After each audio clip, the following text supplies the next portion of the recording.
Kenny Glass is a Cherokee textile artist, creating unique designs that are true to his style. Contemporary, one-of-a-kind, using bold colors and traditional patterns. I think one thing that keeps me wanting to keep making things is I like to make things that I haven't done before. I like to keep pushing myself to create new things. And I don't want to just keep creating the same thing over and over. I want to keep pushing, seeing how far I can go. My name is Kenny Glass, and I am a textile artist, and I enjoy mixing traditional and contemporary designs. I've kind of been interested in art most of my life. So when I got into college, over at Bacone, I learned to bead there.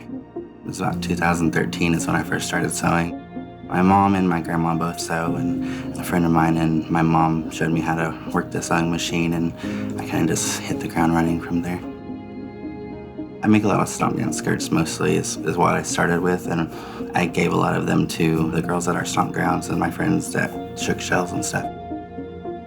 I didn't have any patterns or anything, and just looked at skirts that I've seen and just tried to see if I could do it myself. People would kind of started asking me to make them skirts every now and then, and so I started selling them after that. It's important to me just because it kind of helps me, feel like I'm contributing to our culture, just keeping it going.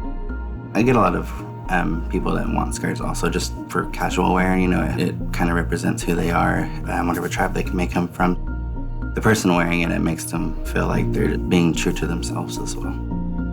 There were times that someone might ask me if I can make them something just like something that they saw me make, and I really don't like to do that. It's like I like to keep things personal to each person, and I just don't want them to feel like someone else has the same thing that they got.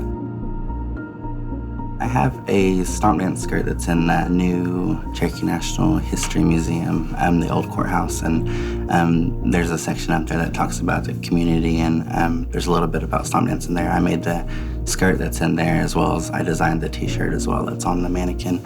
And then I have some work at the new casino for the Nancy Ward outfit. I did her clothing as well. Some of the work that I do is a mix of, traditional things with like a modern twist or contemporary designs put into them. There's times when I made like the 1800s style clothing, like I put more contemporary things on them or designs in them as well, or even made them out of different materials that they wouldn't have been made back then. When I create things that have different designs in them, Cherokee designs, I think one reason why it's important to me to do that is like, somebody that may be unfamiliar with certain designs or certain, stories or parts of culture, that they'll see those designs and, they'll ask questions, they'll ask, what it means. And I feel like that's just a door to be able to open and, tell them about it and, share something with them they may not have known before that. I love Cherokee baskets, and I like to look at them, and I like the designs in them. So I like to, put those designs on fabrics or ribbons and put that into my work to kind of represent different parts of our culture, as well as like different designs as well. Today I'm going to be working on a little boy's vest that's going to match a bandolier bag that I have made, and it's going to be black and gold, and it has a Cherokee basket pattern, which is like these hearts, the chief's heart design on there, and I did it on the bag as well, and I kind of want them to match each other.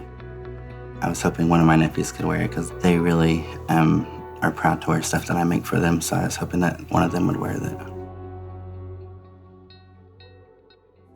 A lot of the times my ideas, they all come from different places, and I am inspired by being around some of my friends that I'm with. Like I'm friends with a lot of Cherokee artists here, and a lot of times we'll bounce ideas off of each other and we'll get inspired.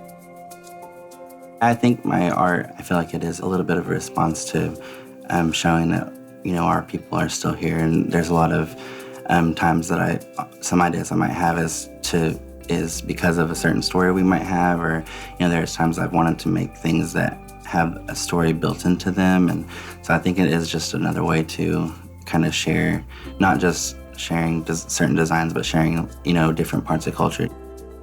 In 2016, I got to be a part of an art show. It was in Tulsa.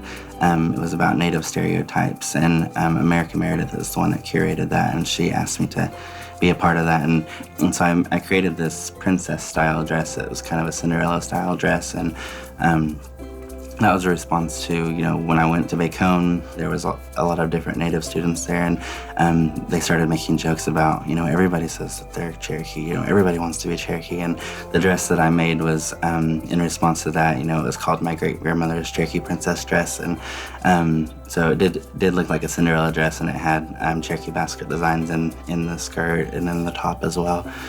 It was in a way therapeutic to kind of put all that into one piece. Austin.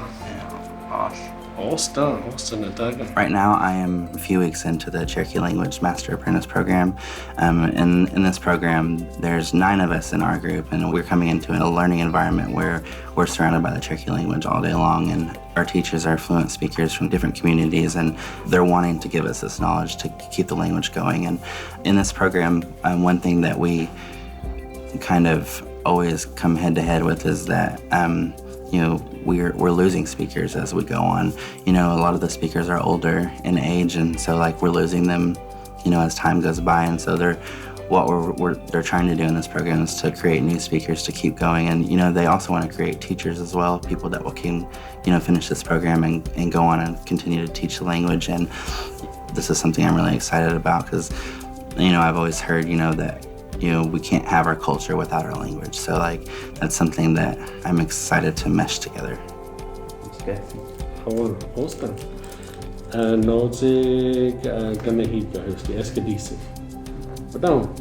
One reason to me personally, like why it's important to preserve our culture and our language as well, which I think they go hand in hand, is, you know, for the next generations that come, because, you know, not everybody has the privilege of growing up connected to their culture. And there's a lot of people, you know, that their families may have moved away, and then so they grow up very disconnected. You know, our community and our culture, you know, makes us who we are. And so it's important that we, you know, are able to keep that going for the next generation to come. When I make things for people, whether they ask me to or if I give things to people, you know, one thing that I just hope is that they'll use it. I would much rather see someone out there wearing something I made rather than just seeing them hanging on the wall or hanging it in their closet or something like that. It just makes me happy to see other people happy with it. As far as my art goes, I just hope to continue making things, and just because it's something I enjoy, you know, if it was different where like this was something I had to do to make money to survive, I don't know that I would love it as much. So like, I just hope this is something I can continue to find joy in and to keep going in the future with it.